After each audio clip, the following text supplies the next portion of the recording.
Antipolo. Ang Antipolo ay isang magandang pasyalan dito sa Pilipinas. Magaganda mga tanawin at masasarap ang mga pagkain. Marami dito niyan mga kabisitero. Kahit mga riders at mga bikers ay nawiwili dito. At dito natin bibisitahin ang isa sa legend ng pigeon industry. Ang tawag nga ng iba sa kanya ay Mr. Imbrek ng Pilipinas. Isa lang naman kasi siya sa dumidirekta ng mga ibon kay Jermaine Imbrek ng Belgium. Nag-a-acquire ng mga mahuhusay na ibon. Napakarami ng taon na kilala ang pangalang Jermaine Imbrek. Kilala siya sa larangan ng pigeon sports. Take note mga kabisitero, hindi lang siya kilala sa Belgium o sa Europa, kundi sa buong mundo na rin. At ito rin ang karamihang koleksyon ng ating fancier na ito. At kahit sa ang loft dito sa Pilipinas, ay nasubukan na yan. So, paano? Let's G! Bisitahin na natin yan. Ito ang Bisitero.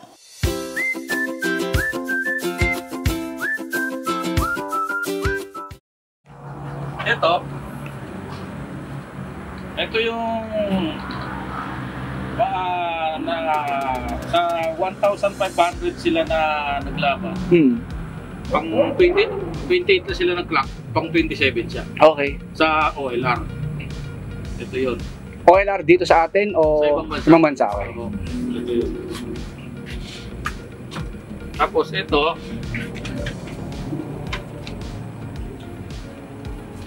naman ang aming Daybird Tacloban. Yan, hen. Daybird Tacloban. Ito, masaklap nangyari sa ibon na to dahil pagdating ng second lap, ninakaw pa ito. Nako. Sa loop ni Jimmy Gunn. Oo. So mabuti nabawi namin. Buti nabalik. Na mukhaan yung mga nagnakaw ay sorry sa amin. Hindi namin nakalain na siyempre mag-Daybird Tacloban. Yeah. Actually, yung kanyang tatay ay Tacloban finisher. Nahuli lang din sa Tacloban. Pure Imbrek siya. Pure Imbrek. Nahuli din yung tatay nito sa sa Tacloban. So nakauwi, pero ubos na halos pupunti na lang yung natira sa mga... Sir, yung magulang niya, parehong import. Ito, anak na to ng local. Okay. Pero yung kanyang lolo, ay yung tatay naman is Super Barcelona, yung clacker ng Barcelona. Okay. Matindi, no? Yung kanyang lolo. So, malayo ang Barcelona. Oh, yung kanyang pinsan naman na pinauwi rito ni Imbrek na binigay sa amin. Champion naman Argento. So, okay. Nasa bloodline na nila talaga na from sa pinaka lolo hanggang dito sa kanilang generation ay talagang winning line. Mga family nila. Family. Actually, ilan lang ang nagkaroon nito. Piling-piling tao lang ang nakakuha nito sa amin. Dahil bukod sa medyo talagang kukunti lang binibreed namin, pinipili lang din namin mga Meron lang nito siguro dito sa Antipolo, na bigyan namin ito si Attorney Huertas. Okay. Ito si Attorney. Oo, tsaka si Jan. Ayun, no? Mga superstar, oh. The rest, may mga nakakuha sa amin. May naka-acquire na ito sa amin, pero ilang tao lang din. Okay. Pero kunwari, yung iba gusto mag-acquire niyan, 25 points, the same price o mas higher pa? Mas higher. Okay.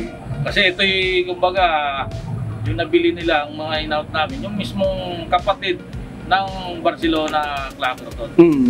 Okay. Yun yung mga in-out namin. Itong isang blue bar na ito, isa to sa mga nag-anak ng Barcelona Clapperton. Isa rin to. So, doon sa 6 na nilaban ni Imbrek sa Barcelona, 6 yung paklak niya. Okay. So, ito yung isa doon sa may anak doon. Anak klak sa Barcelona. Galing. Pero ito, blue bar, pero minsan nag-anak to ng pula. Nag-anak ng pula. Ito, bibihira lang din kami mag-out nito. Yung bloodline niya. Bloodline nito. At ang meron lang din yung dalawa ulit. Silang dalawa. Actually, matagal to kay Attorney Huertas Bago ito napunta sa amin, napunta ito sa loop niya. Kaya pala ang husay ni Attorney. Attorney, kaya pa pala ang husay niyo, ang gaganda ng ibon na. Sa kanya ito na stay. Okay. So, lahat ng content na yan, bago napunta rito, sa loop niya muna. Opo. Galing. Ito naman, yung kanyang pure Alphonse. Opo. Yan. So, famous din yan sa Pilipinas. 2K line namin, pure Alphonse. Ito, winning line namin dito na Alphonse. Ito, yung Alphonse na yan at yung Alphonse ni Sir Nelson, Dito, pareho lang ang bloodline na yun. dito Mas nang mataas to. Mas mataas ang dugo niya. Mm. Kasi ito, galing ito mismo sa direktang imported. Okay. So, yung mga Alphonse na itong mga rectang imported na to, Oo. ang meron lang din ng ganitong mga imported, si attorney lang din. Okay. Napunta sa kanya yung mga rectang imported. Mm. Galing. So ito, Gandang kumbaga, dito na lang sa amin, sa farm, tsaka sa kanya, yung may mga direkta panganak na imported na. Oo. So wala na, yung kadalasan yung iba, mga apo na lang. Ah. Pero ilang taon na siya? Kasi parang medyo 2012. 2012. Pero malakas pa rin siya magbuga. Malakas pa rin magbuga, pero ito, almost, hindi naman sa pagyabang, almost sold out lagi yung mga anak niya. Okay. Hindi kami na, hindi nag-stay rito sa loob ng anak nito. No? Oo. Yun pala. Sir Jimmy, anong year po kayo nag-start or on what age nag-start mag pigeon racing, mag-alaga? 14 o 15. Ah, ganun ka no. Pero puro mga pigeon racing na 'yon. Yung uncle ko, kasabay sila GI. Ah, okay po. PHA na. PJ yung uncle ko. Opo. Isa po yata kayo sa mga haligon ng PHA eh. May, Mga nagtayo. hindi. Ang founder sila Peter Yap. Ah, okay po. Mga 1960 at ang una karina mo. Mhm. Bali, anong year ka nagsimula tapos yung nag-stop doon sa PHA mismo? Hindi ko na matanda. Tagal na rin. Matagal na sa Madyong Table. Ah.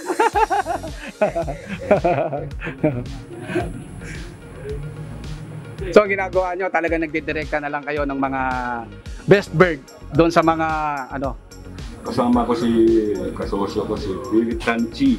Opo. Ito huli natin. Ibang kulay. Ano po ba ang first bird na na-import nyo rito sa Pilipinas?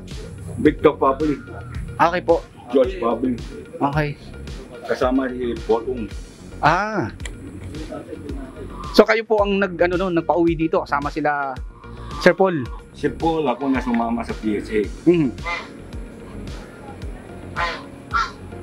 Yan, bloodline yan? Sir Jimmy? I'm break din. Pero ang ganda ng kulay, Kak siya. Kak. Mhm.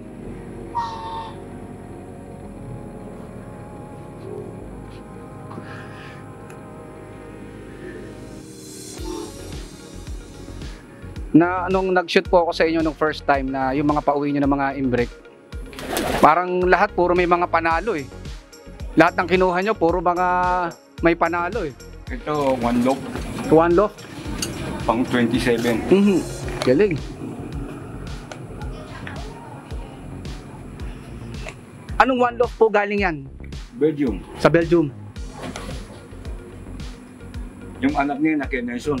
Hmm. Ganda. Ganyung kulay din, may puti pagpak. Baka yun na yung isa sa mga foundation niya. Hindi, nakuha lang last year yata. Anong last year lang? Ay, gandang ibon. Nakwento nga ni Sir Nelson nung na-vlog ko po siya. Nung nag-start daw po siya uli, binigyan niyo raw po siya ng mga ilang pairs. Si Sir Nelson, para pinahiram niyo raw po siya ng mga ilang pairs. Mga imbrek din yun. Bahala siya kumuha sa kulungan ko. Kaya galing Pero tignan mo naman, talagang lagi panalo rin eh. Kumahusay siya mag-alaga. Mhm.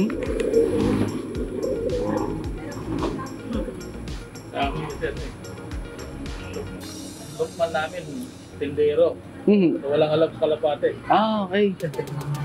So ayun yung niya. Yung gaya na sinabi ko, itong year na to, yung boy lang namin ang nagasikaso kasi Si Boss Jimmy nagkasakit, ako nagkasakit. Mhm. Na-heart attack ako. Suboy lang namin din ang Nag-aasikaso. lahat. Ito Wala babae, na- nakauwi Tacloban, hindi ko akala uwi. Mm. Unang kanila umuwi, naknakaw. Yun nga daw. Nanakaw yan. Buti na, balik ano? Tubos, 4,000. Wow. Buong barangay, habong makanakaw.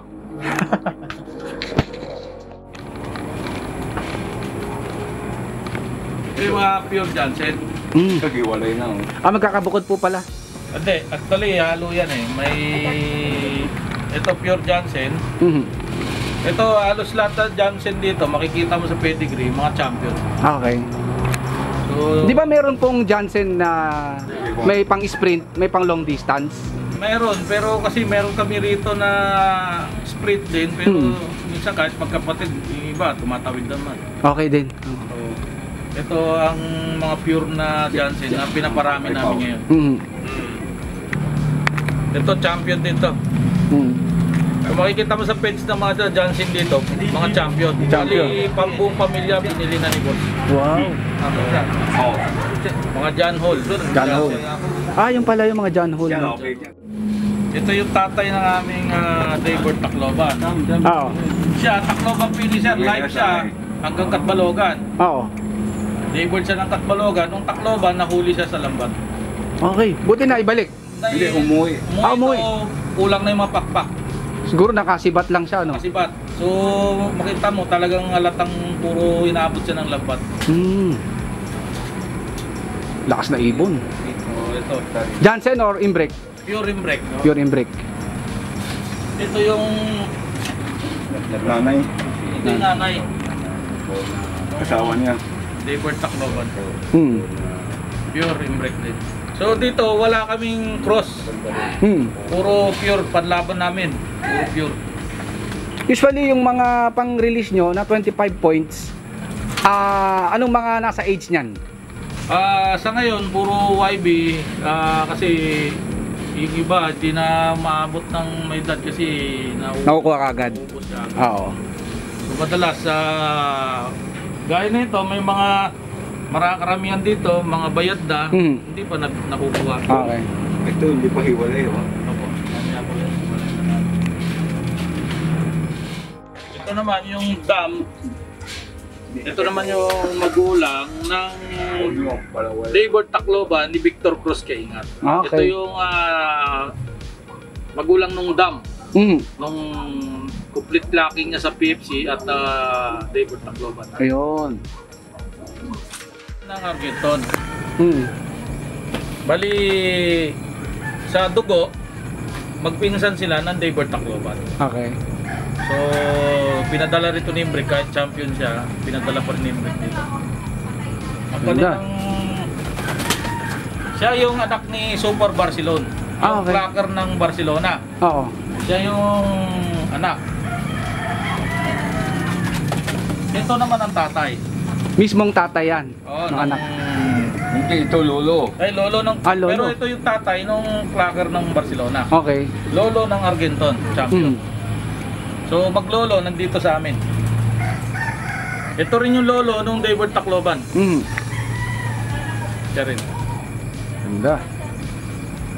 So, ano siya, producer siya from Belgium hanggang dito sa Pilipinas. Wow. Producer siya. Laki. Laking ibon. Pero pag nag-aanak siya, ganyan din po o mas... Hindi Lumiliit. pa parehas. May minsan yung napunta kay attorney, malaki. Minsan napunta naman kay Jan, maliit. So, Depende siguro sa pair. Depende sa depende minsan sa may mga anak na time na malalaki nila. Okay. May time naman na maliliit. Winning line siya. Winning line. Winning line. Imbrek. Pure imbrek to. Actually ito, ako lang to nilipitin. Okay. Ako lang to. Ang dito sa amin, nandito yung mga rektang anak ni Lipitit. So kami na lang meron nito. Direct na anak ni Lipitit. Okay. Yan mismo, yung ibon na yan. Mismo, direct anak ni Lipitit. So, Yung iba na pangbenta ni Imbrek, kadalasan ako. Okay. Mga po ni Lipitit. Ito, direct ang anak. Binigay kay Boss Jimmy. Yun. Ganda. So, Kumbaga, kahit sa Belgium, yung mga nakuha nila airboats, makikita ninyo mga apo. Si Imbrek po ba, anong bansa siya? Netherlands. Netherlands. Hindi, Holland. Ay, no? Holland po. Belgium. Belgium. Si Imbrek, Belgium. Bonibar. Ayun. Ang dami ibon. Ako pala si Third. Ako yung log manager ni Boss Jimmy Gan at maraming salamat sa pagpunta dito ng ating kaibigan. Medina, na isama rito sa kanyang vlog. Sana po ay supportahan ninyo at kayo po ay mag-subscribe sa kanyang vlog. Maraming salamat po at dito marami kayong matutunan at makikita na lalo sa mga newbie. Marami po tayong matutunan sa kanyang mga vlog. Maraming salamat po at sa muli po. Maraming salamat po, bisitero. Sana sa muli, pagka muli kayo rito at kami magagalak na nabisita kami ng grupo ng bisitero. Maraming salamat po. Ako si Jimmy Gan. Thank you. Ang napanood nyo ay ang pang 43 episode. Maraming salamat sa mga kabisitero nating patuloy na sumusuporta, sa mga nakasubscribe, nag-views kahit walang account, at sa mga hindi nag-skip ng mga ads. Maraming salamat po sa inyo. Isa po kayong tunay na kabisitero. Raffle tayo mga kabisitero!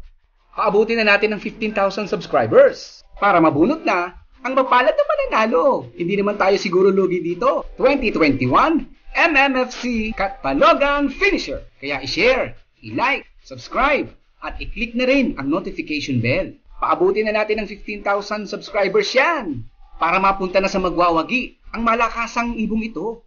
Go, go, go! 15,000 subscribers! Sana all! Kaya abang-abang lang tayo dyan mga kabisitero para sa ating mga mechanics. Bago ang lahat, magbisitero, shoutout muna tayo. Shoutout nga pala kina Ryan Bor, Peñasales Clan, ng ating kabisiterong si Santi Peñales, Johnny Manuel Asuncion, Miko Laksamana ng Kapas Tarlac, Leiden Love TV, Mark Anthony Sani, Team Pahangin ng Wellington, Tanza, ni Henry Mert, Renzel Estrel, Buddy Guslov from Halifax, Nova Scotia, Canada, Mark Lawrence Paspa. Suportahan natin CND Love TV. Kung nagustuhan nyo po ang episode na ito, pasupport naman po mga kabisitero. Paki-like,